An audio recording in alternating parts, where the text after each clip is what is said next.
Assalamualaikum warahmatullahi wabarakatuh. Di sini kelompok kami akan membahas tentang green economy. Berikut nama kelompok kami: Ayutri Wulandari, Lilia Erlinda Putri, Anida Utama Putri, Natasha Syafrida, Ika Sabiatul, Ana Ayus, dan Syanur Ulia. Lanjut ke pengertian.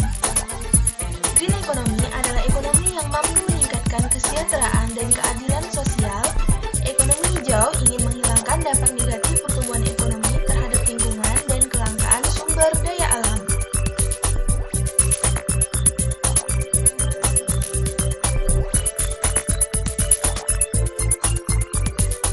Lalu ada tujuan green economy. Yang pertama, untuk peningkatan investasi hijau. Yang kedua, peningkatan kualitas dan kuantitas lapangan pekerjaan pada sektor hijau. Yang ketiga, peningkatan pangsa sektor hijau. Yang keempat, penurunan energi atau sumber daya yang digunakan dalam setiap produk. Yang kelima, penurunan CO2 dan tingkat polusi. Yang keenam, penurunan konsumsi yang menghasilkan sampah. Lalu ada peranan ekonomi hijau. Yang pertama, untuk meminimumkan degradasi kualitas persekitaran. Yang kedua, untuk meningkatkan perekonomian yang rendah karbon. Dan yang ketiga, untuk menggalakkan sumber-sumber yang boleh diperbaharui. Dan yang terakhir, meminimalisir risiko lingkungan dan pengurangan aset teknologi.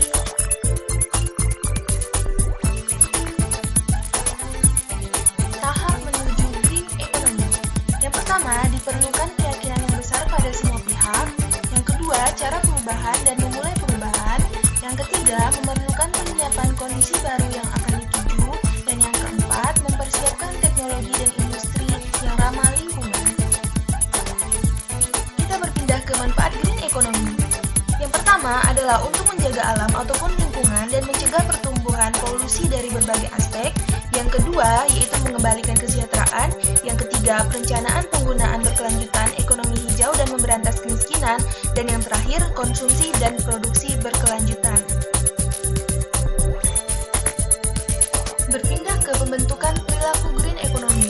Nah, yang pertama, memasukkan prinsip ini ke dalam pendidikan baik melalui jalur pendidikan formal maupun non formal. Lalu yang kedua, ada penerapan rendah emisi, diperluas menjadi rendah limbah atau hidup bersih baik pada selain sisi konsumsi atau rumah tangga, industri dan perusahaan, juga pada sisi produksi para pelaku usaha. Penerapan konsep green economy dalam pengembangan desa wisata sebagai upaya mewujudkan pembangunan berwawasan lingkungan. Studi pada Dusun Kungkuk, Desa Punten, Kota Batu. Berikut penerapan prinsip-prinsip green economy. Yang pertama adalah mengutamakan nilai guna, nilai intrinsik, dan kualitas, yaitu dengan memanfaatkan dana swadaya masyarakat, sehingga dapat dilihat bahwa dengan modal awal yang kecil dapat menghasilkan manfaat yang besar. Hanya dengan memanfaatkan keindahan alam dan potensi desa setempat, Kungkuk dapat berkembang.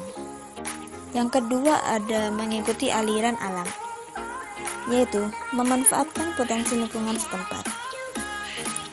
Potensi lingkungan yang dimanfaatkan yaitu sumber daya alam yang dapat diperbarui.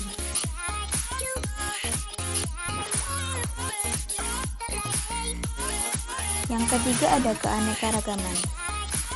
Kampung wisata Kungkuk menawarkan berbagai paket wisata yang bisa dinikmati oleh para pengunjung segala kalangan.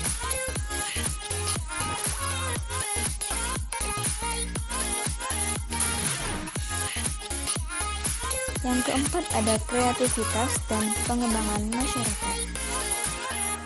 Kreativitas dan inovasi masyarakat untuk mengolah dan mengembangkan desanya dengan cara mengemas paket-paket wisata semenarik mungkin masih belum terlihat. Yang kelima ada partisipasi dan demokrasi. Masyarakat yang mengawali pembentukan pariwisata dan pemerintah yang membantu perkembangannya.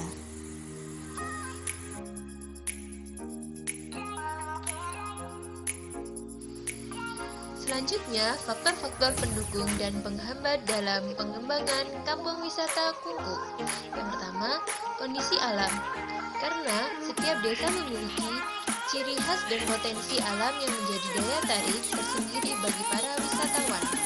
Kekayaan budaya yang dimiliki kampung wisata Kungku dapat menjadi paket wisata seperti seni tari. Yang ketiga, swadaya masyarakat.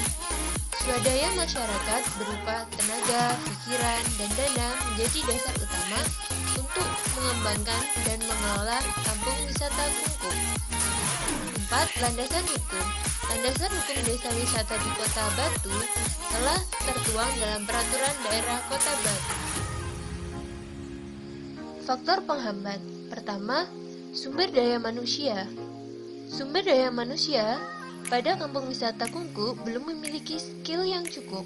Kedua, fasilitas yang ada di kampung wisata Kungku, fasilitas masih belum memadai dalam hal fasilitas jalan dan kurang wahana wisata yang disediakan di kampung wisata Kungku. Ketiga, degradasi tanah. Apel yang ada di Dusun Kungku telah menurun secara kuantitas dan kualitas karena degradasi tanah dan perubahan iklim. Keempat, pihak travel. Pihak travel bermain curang dengan cara menaikkan harga paket wisata tanpa sepengetahuan pengurus desa wisata. Yang kelima, tingkat promosi. Promosi masih dalam lingkup kecil karena dilihat dari kesiapan masyarakat Kungku sendiri juga masih sangat kurang. Terima kasih telah menonton video kami. Wassalamualaikum warahmatullahi wabarakatuh.